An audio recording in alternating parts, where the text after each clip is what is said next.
श्याम राधे राधे निकुंज में विराजे, घन श्याम राधे राधे, श्री राधे राधे राधे, घन श्याम राधे राधे, श्री राधे राधे राधे, घन श्याम राधे राधे, निकुंज में विराजे, घन श्याम राधे राधे, निकुंज में विराजे, घन श्याम राधे राधे, घन श्याम राधे राधे, घन श्याम राधे राधे, घन श्याम राधे राधे, घन श्याम राधे राधे, निकुंज में विराजे, घन श्याम राधे राधे, निकुंज में विराजे, घन श्याम राधे राधे, जय राधे राधे राधे, घन श्याम राधे राधे, जय राधे राधे राधे, घन श्याम राधे राधे,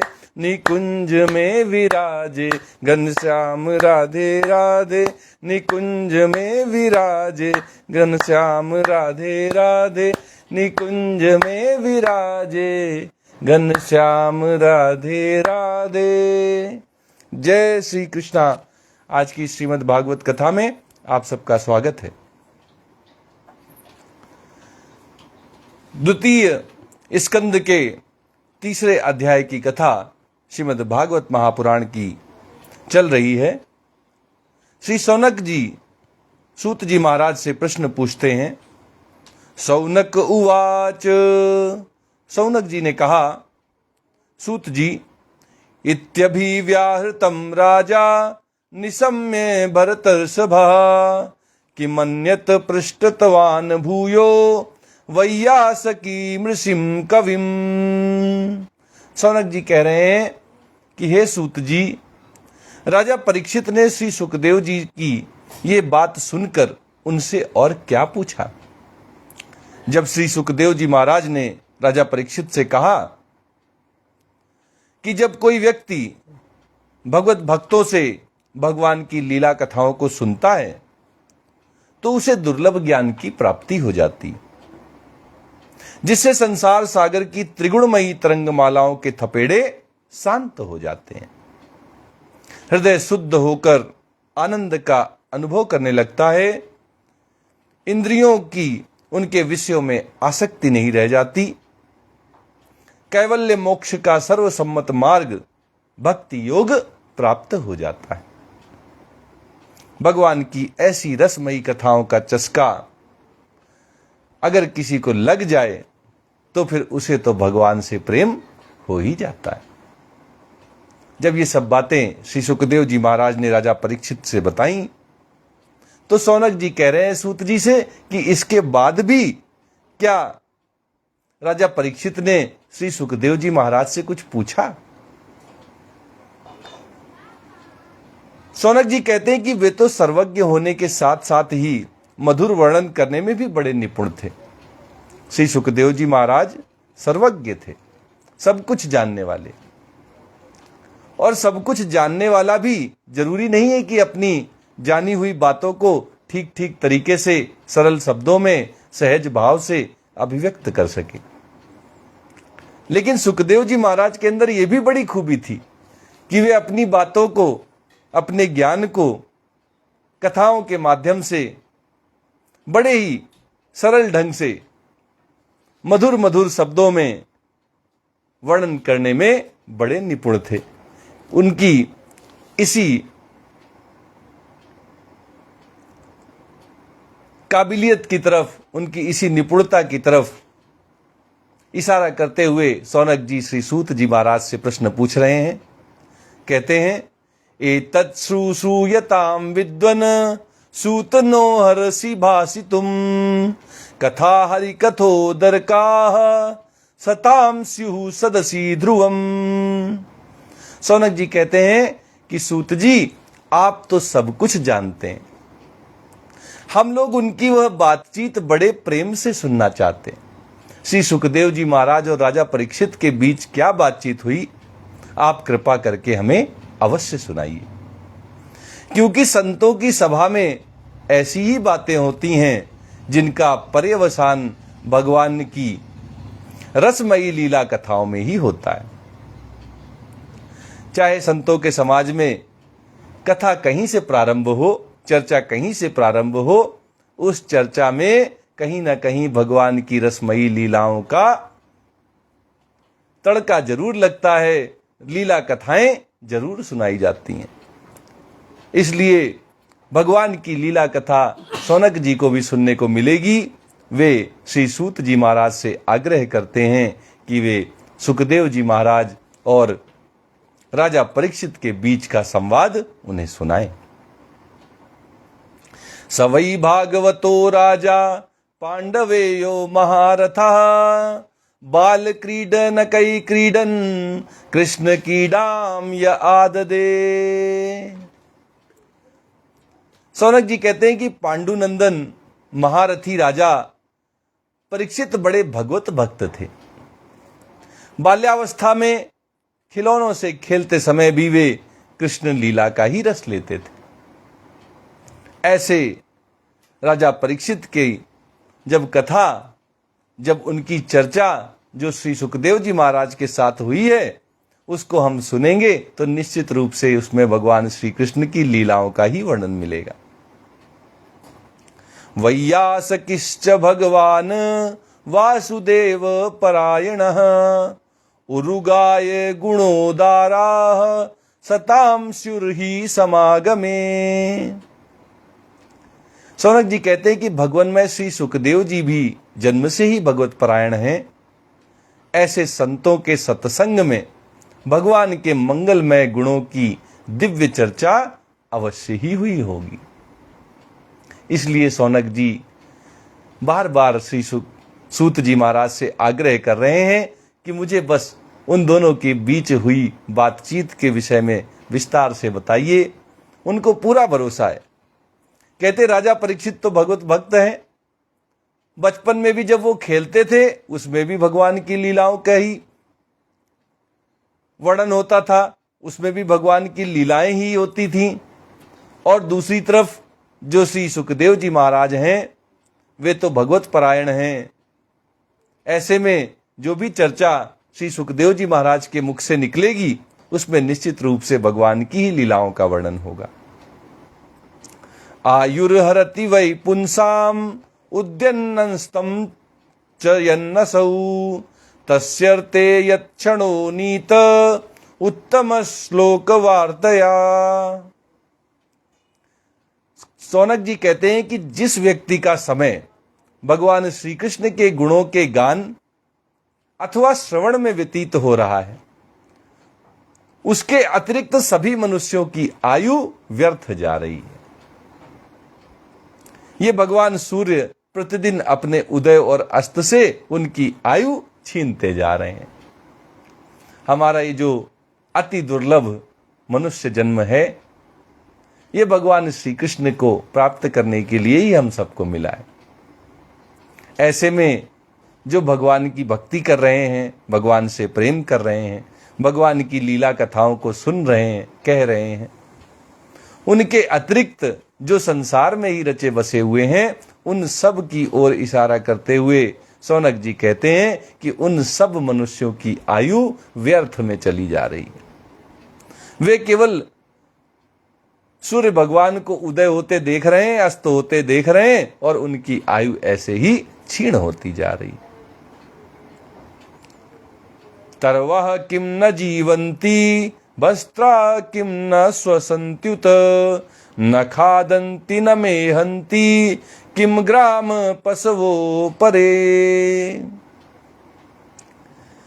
श्री सौनक जी वृक्ष आदि का उदाहरण देते हुए समझाते हैं कि क्या वृक्ष नहीं जीते, अर्थात वृक्ष भी तो जीवन जी रहे हैं।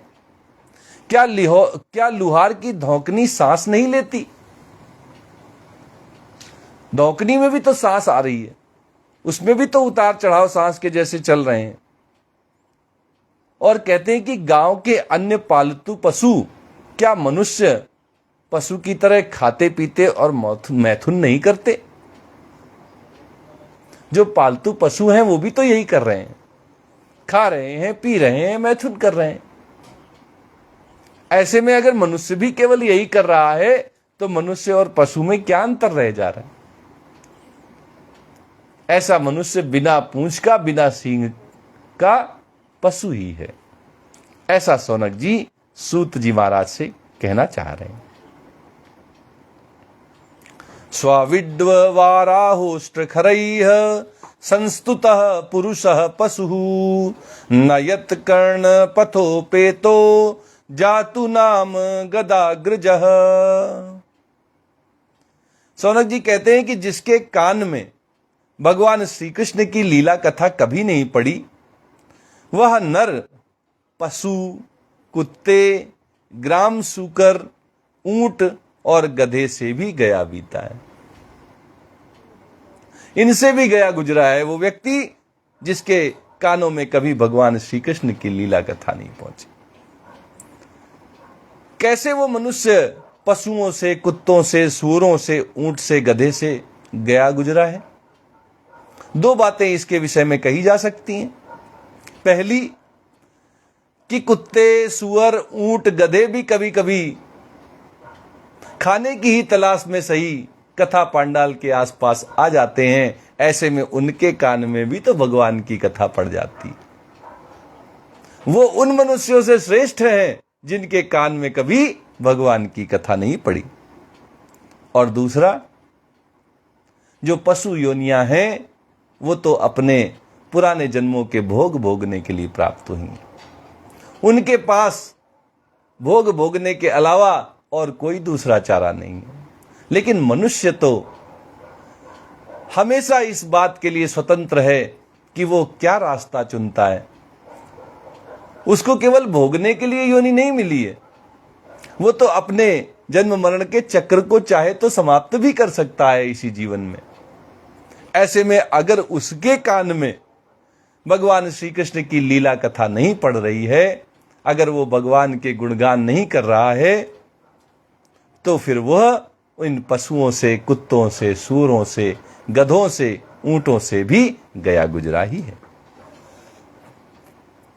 बिले बतोरुक्रम विक्रमान ये नाशृण्वतः कर्णपुटे नरस्य जिह्वा सती दादुररिकेव सूत न चोपगायत युरुगाय गाथा। शौनक जी कहते हैं कि सूत जी, जो मनुष्य भगवान श्री कृष्ण की कथा कभी नहीं सुनता, उसके कान बिल के समान हैं। जो जीव भगवान की लीलाओं का गायन नहीं करती, वो मेढक की जीभ के समान टर टर करने वाली है। उसका तो ना रहना ही अच्छा है। जो चीजें हमें मिली हैं, अगर हम उनका सदुपयोग ना करें तो उनके मिलने ना मिलने में क्या फर्क पड़ता है। अगर हम बोल सकते हैं और भगवान की लीलाओं का गायन नहीं कर रहे हैं, तो ऐसी जीभ की आवश्यकता ही नहीं है। अगर कान हमें मिले हैं, हम सुन सकते हैं, और भगवान की कथा नहीं सुन रहे हैं, तो फिर ऐसे कानों का भी कोई फायदा नहीं। इसीलिए श्री शौनक जी महाराज कह रहे हैं कि ना तो ऐसी जीभ का रहना अच्छा है और ना ही ऐसे कानों का रहना ही अच्छा है। जिनका हम सदुपयोग ना कर सके, उनका रहना न रहना दोनों ही निरर्थक है। भारः परम पट्ट किरीट जुष्टम उपयुक्त मांग नमेद मुकुंदम सावौ करो नो कुरुता सपर्याम हरे लसत कांचन कंकण हुआ। शौनक जी कहते हैं कि जो सिर कभी भगवान श्री कृष्ण के चरणों में झुकता ही नहीं, वो भले ही रेशमी वस्त्र से सुसज्जित हो, मुकुट से युक्त हो, फिर भी वह केवल बोझ मात्र ही है। उस सिर का भी उस जीव ने कोई सदुपयोग नहीं किया। जो हाथ भगवान की सेवा पूजा नहीं करते, वे भले ही सोने के कंगन से विभूषित हों, लेकिन हैं वो मुर्दे के हाथ के समान ही। मतलब वे हाथ भी निरर्थक हैं, ऐसा सर भी निरर्थक है। अगर सर भगवान श्री कृष्ण के चरणों में ना झुके तो वो सर बेकार है, और अगर हाथ भगवान की सेवा पूजा में नहीं लगाए जाते, उसके काम नहीं आते हैं, तो वे हाथ भी बेकार हैं। बहारिते ते नयने नराणाम लिंगानि विष्णोर्न निरीक्षतो ये पादौ नृणाम तौ द्रुमजन्म भाजौ क्षेत्राणि नानुर्व्रजतो हरेर्यौ। शौनक जी महाराज कह रहे हैं कि जो आंखें भगवान की याद दिलाने वाली मूर्ति, तीर्थ, नदी आदि का दर्शन नहीं करती, वे मोरों की पाख में बने हुए आंखों के चिन्हों के समान निरर्थक हैं।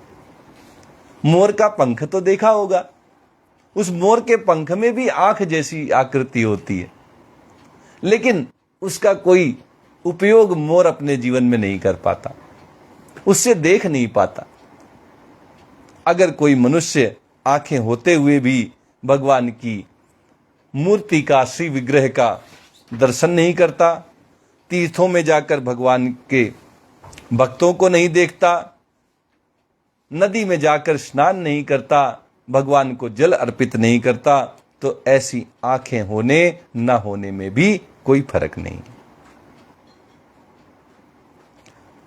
शौनक जी कहते हैं कि मनुष्यों के वे पैर चलने की शक्ति रखने पर भी न चलने वाले पेड़ों के जैसे ही हैं, जो भगवान की लीला स्थलियों की यात्रा नहीं करते, जो तीर्थों में नहीं जा रहे हैं, पैरों से चल के मदिरालय में जा रहे हैं, संसार के कार्यों को पूरा करने में केवल पैरों का उपयोग कर रहे हैं, उनके पैर होना ना होना सब निरर्थक ही है।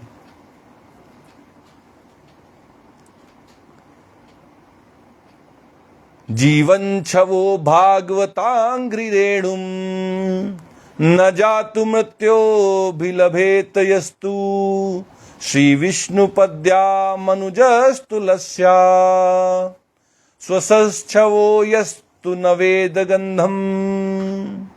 शौनक जी कहते हैं कि जिस मनुष्य ने भगवत प्रेमी संतों के चरणों की धूल कभी सिर पर नहीं चढ़ाई, वो जीता हुआ भी मुर्दा ही है। जैसे जैसे हम भगवान के भक्तों के संपर्क में आते हैं, भगवान के भक्तों से भगवान की लीला कथाएं सुनते हैं, वैसे वैसे भगवान के चरणों में अनुराग हो जाता है, भगवान से प्रेम हो जाता है, भगवान की भक्ति उत्पन्न होती है। ऐसे में जो मनुष्य भगवत प्रेमी संतों के चरणों की धूल को अपने सिर पर नहीं लगाता, सत्संगति नहीं करता, संत समागम में नहीं जाता, वो जीता हुआ भी मुर्दे के समान ही है। और जिस मनुष्य ने भगवान के चरणों पर चढ़ी हुई तुलसी की सुगंध लेकर उसकी सराहना नहीं की, वो श्वास लेता हुआ भी श्वास रहित शव के समान है। जो मंदिर नहीं जाते, भगवान के चरणों में अपना सिर नहीं रखते, और जो भगवान के चरणों में रखी हुई तुलसी दल की सुगंध नहीं लेते, उसकी सराहना नहीं करते, तुलसी मैया की जय नहीं करते, उनकी श्वास चले भले, लेकिन वे हैं मृत के समान, वे श्वास रहित शव के समान हैं। तदस्मसारम हृदयम बतेदम यद गृह्यमाणे हरिनाम ध्येयै न विक्रयेताथ यदा विकारो नेत्रे जलम गात्र रुहे सुहर्षः। शौनक जी कहते हैं कि सूत जी, वह हृदय नहीं लोहा है जो भगवान के मंगलमय नामों का श्रवण कीर्तन करने पर भी पिघलकर उन्हीं की ओर बह नहीं जाता। हृदय जब भगवान की लीला कथाओं को सुने तो द्रवित हो जाना चाहिए, उसमें भगवान के प्रति अनुराग, प्रेम, भक्ति उत्पन्न होनी चाहिए। अगर भगवान का नाम संकीर्तन, अगर भगवान के गुणों का गान, अगर भगवान की लीला कथाएं सुनने पर भी हृदय में कोई परिवर्तन नहीं आ रहा है, हृदय संसार में ही रचा बसा हुआ है, तो ऐसा हृदय पत्थर के समान है, पाषाण के समान है।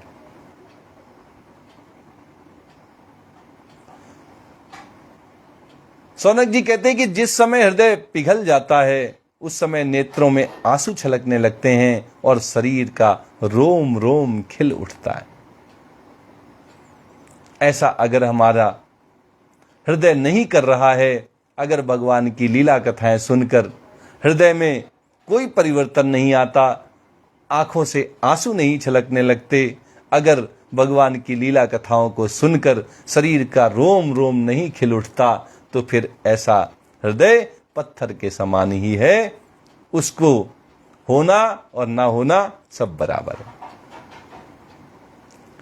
अथाभिदेहंगम मनोनुकूलम प्रभाससे भागवत प्रधानः यदा वैयासकिरात्म विद्या विशारदो नृपतिम साधु पृष्ठः।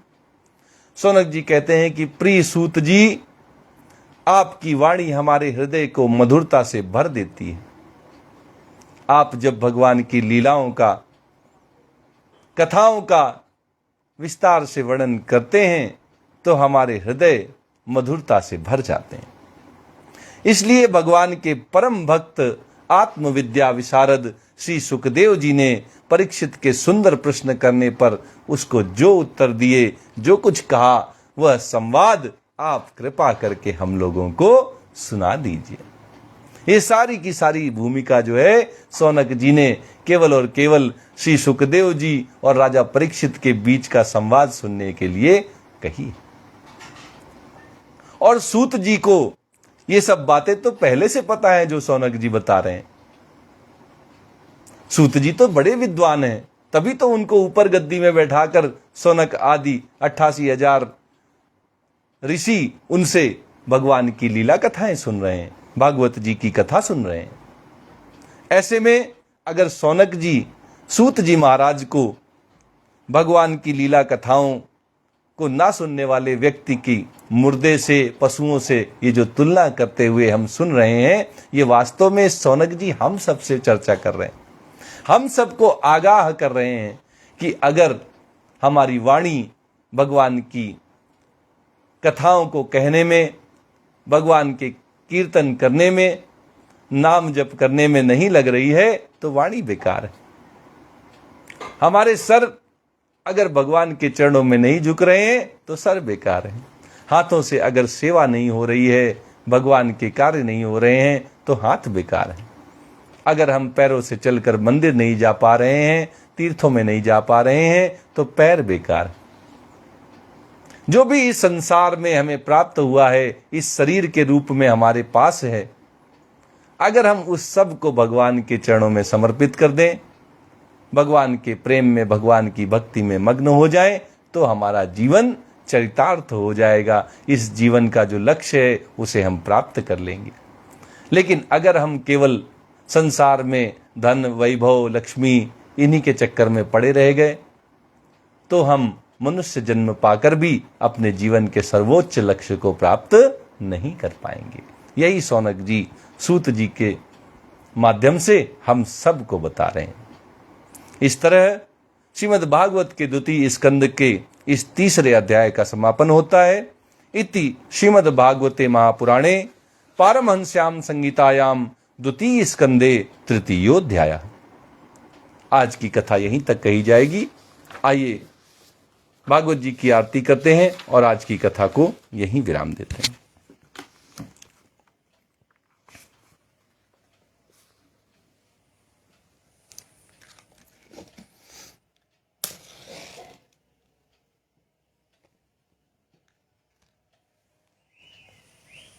प्रेम से बोलिए वृंदावन बिहारी लाल की जय।